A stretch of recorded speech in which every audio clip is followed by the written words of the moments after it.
तो डाटा को हम स्टडी कर रहे थे कि डाटा बेसिकली आपके पास होता है कलेक्शन ऑफ इंफॉर्मेशन, ठीक है। तो डाटे में क्या किया जाता है, आप बेसिकली क्या करते हैं, ऑर्डिनरी कन्वर्जन कर देते हैं, ठीक है। तो यहाँ पे कहते हैं दोज डाटा आर गिवन, ऐसा डाटा जो कि गिवन किया जाता है जब इंफॉर्मेशन रिक्वायर्ड होती है वो आपके पास डाटा होता है। तो डाटे को सिंगुलर फॉर्म डेटम है, ये आपको एमसीक्यूज के तौर पे आ सकता है, ठीक है। डाटा में therefore be thought of as a result of observations, तो हम कह सकते हैं कि डाटा आपके पास ऑब्जर्वेशंस का रिजल्ट होता है। फिर कुछ एग्जांपल्स दी हुई हैं, आप इन एग्जांपल्स को भी स्टडी कर लें कि डाटा क्या होता है। फर्स्ट कह रहे हैं statement given to a police officer और फिजिशियन और psychologist during an interview are data. कहते हैं कि आपके पास इंफॉर्मेशन है, आप कह लें कि जैसे पुलिस स्टेशन में लेट्स सपोज कि पुलिस ऑफिसर्स क्या करते हैं, वो डाटे की स्टेटमेंट्स लेते हैं, ठीक है। या फिर फिजिकल जो है ना फिजिशियंस जो हैं या साइकोलॉजिस्ट हैं वो इंटरव्यू लेते हैं, तो वो क्या कर रहे होते हैं, वो डाटे को कलेक्ट कर रहे होते हैं, ठीक है। ये सारा का सारा डाटा जो वो कलेक्ट करते हैं वो उनके पास आ जाता है डेटा, ठीक है, जो पॉइंट्स वो कलेक्ट करते हैं। ऑब्जर्वेशंस क्या होती हैं, स्टैटिस्टिक्स में ऑब्जर्वेशंस का मतलब होता है कि आप न्यूमेरिकल रिकॉर्डिंग रख रहे हैं इंफॉर्मेशन की, वो डाटा किसी भी तरह का हो सकता है लेकिन आप उसको न्यूमेरिकली रिकॉर्ड कर रहे हो, ठीक है। Whether it is a physical measurement, कहते हैं हो सकता है वो फिजिकल कोई मेजरमेंट हो, जैसे हाइट हो गई, वेट हो गया, ठीक है। जैसे आप देखें कि अगर कॉइन है उसको टॉस करें हेड आएगा या टेल आएगा। ऑब्जर्वेशंस आपको बेसिकली बताती हैं कि आंसर क्वेश्चंस की क्या हो सकते हैं, यस या नो, या फिर क्लोज या ओपन, या ऑन या ऑफ। ये ऑब्जर्वेशंस होती हैं, ऑब्जर्व करके आप अंदाजा लगाते हो कि क्या रिजल्ट्स आएंगे। वेरिएबल्स क्या होते हैं, वेरिएबल्स नाम से पता चल रहा है ऐसे करेक्टरिस्टिक्स है जो चेंज होती रहती है। characteristics that varies with an individual or an object is called variable। तो वेरिएबल आपके पास क्या होती हैं, करेक्टरिस्टिक्स होती हैं जो इंडिविजुअली ऑब्जेक्ट है ना वो चेंज हो रहा है, चेंज हुई जा रही हैं। अब जो करेक्टरिस्टिक्स होती हैं वो वेरिएबल्स होते हैं। जैसे एज है तो एज जो है वो रुकी तो नहीं रहती ना, एज इंक्रीज करती है, ठीक है। इस तरह से ये कहते हैं कि age is variable as it varies from person to person. हर इंसान की जो एज है वो डिफरेंट होगी, ठीक है, तो वो चेंजेस होंगी, इसको हम वेरिएबल कह सकते हैं। फिर आता है क्वांटिटेटिव एंड क्वालिटेटिव वेरिएबल। तो क्वांटिटेटिव से नाम से पता चल रहा है ऐसी चीज जो मेजर की जा सकती है वो क्वांटिटेटिव होती है, ठीक है। वेरिएबल्स में be classified into quantitative and qualitative according to the form of the characteristics of interest, ठीक है। A variable is called a quantitative. कब क्वांटिटेटिव होता है, जब आप उसको मेजर कर सकते हैं न्यूमेरिकली। जैसे एज है, आप बता सकते हैं एज कितनी है, 2 साल है, 2.5 साल है, ठीक है। वेट कितना है, केजीज में बता सकते हैं। इनकम बताई जा सकती है, नंबर ऑफ चिल्ड्रंस बताए जा सकते हैं। जबकि क्वालिटेटिव जो होता है ना वेरिएबल, वो ऐसा होता है जिसको आप मेजर नहीं कर सकते, ठीक है। कहते हैं on the other hand if the characteristics is non numerical, वो नॉन न्यूमेरिकल नहीं है। जैसे एजुकेशन हो गई, ठीक है, सेक्स हो गया, मेल है या फीमेल है, आई कलर जो है वो हम नहीं बता सकते, आई कलर ब्लू है, क्या कलर है, ग्रे है, ब्लैक है, ठीक है। इसी तरह से ये सारी की सारी चीजें क्या हैं आपके पास, क्वालिटेटिव वेरिएबल्स हैं।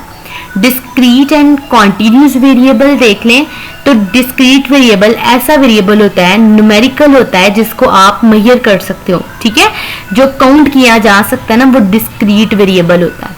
Are discrete variable represents count data such as the number of persons in a family. देखिए नंबर ऑफ पर्सन्स हम फैमिली में काउंट कर सकते हैं, तो ये आपके पास डिस्क्रीट वेरिएबल है। The number of rooms in a house, आप ये भी मेजर कर सकते हैं, डिस्क्रीट में जाएगा, ठीक है। The number of deaths in an accident, के एक्सीडेंट के दौरान कितनी डेथ्स हुई हैं आप इसको भी काउंट कर सकते हो।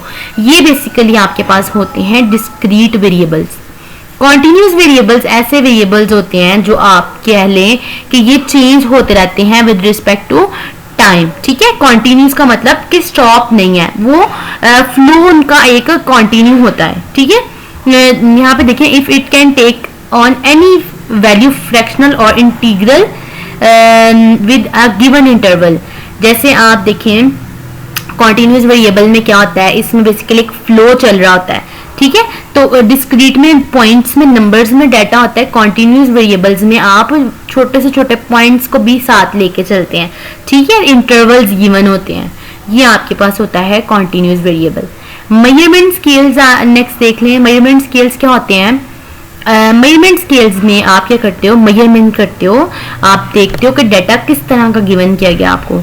वो usually mean the assigning of number to observations or objects and scaling is the process of measuring. क्या कहते हैं, आप मेजरिंग में क्या करते हो, असाइन कर देते हो नंबर्स ऑब्जर्वेशंस को या फिर वो ऑब्जेक्ट्स हैं उनको, फिर क्या करते हो या फिर आप उनको मेजर करते जाते हो साथ साथ, ठीक है। 4 स्केल्स ऑफ मेजरमेंट है, ये इंपॉर्टेंट है, आपने इनको ध्यान से देखना है। सबसे पहले है नॉमिनल स्केल। नॉमिनल स्केल्स में क्या होता है, the classification or grouping of the observations into mutually exclusive qualitative categories is called or classes is said to be constitute or nominal scales. Nominal scales में जो डाटा होता है ना, observations, उनको हम क्वालिटेटिव कैटेगरीज की बयान करते हैं। हम बताते हैं जो हमारे पास डाटा है, जो हमने कलेक्ट किया है, ऑब्जर्वेशंस हैं, उनकी क्वालिटेटिव कैटेगरीज कौन सी हैं, ठीक है। यहाँ से देखिए, students are classified as male and female. बताया जा रहा है कि स्टूडेंट है वो मेल है या फीमेल है, ठीक है। द नंबर 1 and 2, ठीक है।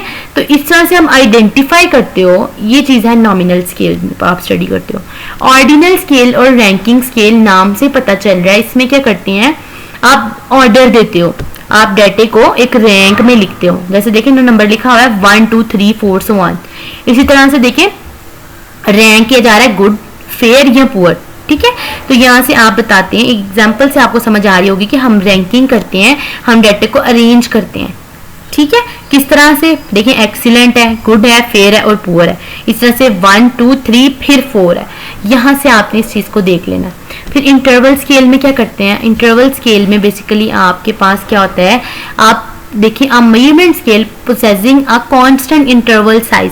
आपको एक खास जो है ना इंटरवल का साइज बता दिया जाता है कि डिस्टेंस बता रहे हैं, but not a true 0 point. देखिए हम अंदाजे में कह रहे हैं कि 5 से लेकर 10 तक, फिर 10 से लेकर 15 तक, लेकिन एग्जैक्ट हम 0 पॉइंट नहीं ना बता रहे, वो आपके पास इंटरवल स्केल होता है, ठीक है।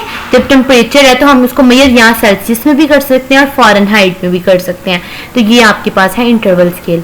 इंटरवल स्केल पेपर में मोस्टली आपको एमसीक्यूज पूछा जाता है, इस तरह से सेल्सियस और फ़ारेनहाइट से आपके जहन में होना चाहिए कि ये इंटरवल स्केल की बात हो रही है। उसके बाद है रेशियो स्केल। रेशियो स्केल कहते हैं it is a special kind of interval scale where the scale of measurement has the true 0 point as its origin. जब आपको एग्जैक्ट पॉइंट बताया जा रहा है ना, वो आपके पास क्या होता है, रेशियो स्केल होता है। इंटरवल में तो आपको बस कैले प्रिडिक्ट किया जाता है ना कि 5 to 10, 10 to 15, एग्जैक्ट 0 पॉइंट नहीं दिया जाता है। लेकिन जब ओरिजिन की बात आ रही है, एग्जैक्ट पॉइंट बताया जा रहा है, तो वो आपके पास रेशियो स्केल है। The ratio scale is use to measure weight. Weight बताने के लिए 50 किलो है, कितना एग्जैक्ट वेट है, ये सारी चीजें बताने के लिए।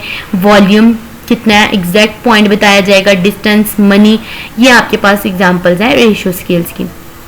फिर आपके पास आता है एब्सोल्यूट एरर। तो कहते हैं absolute error divided by the true value is called the relative error. आपके पास जो एरर है ना, देखिए रिलेटिव एरर आपको गिवन किया होगा सिग्मा, ये इसको समेशन भी पढ़ते हैं, summation divided by summation x plus summation. ये जो आपके पास फार्मूला है ना, वो रिलेटिव एरर का है।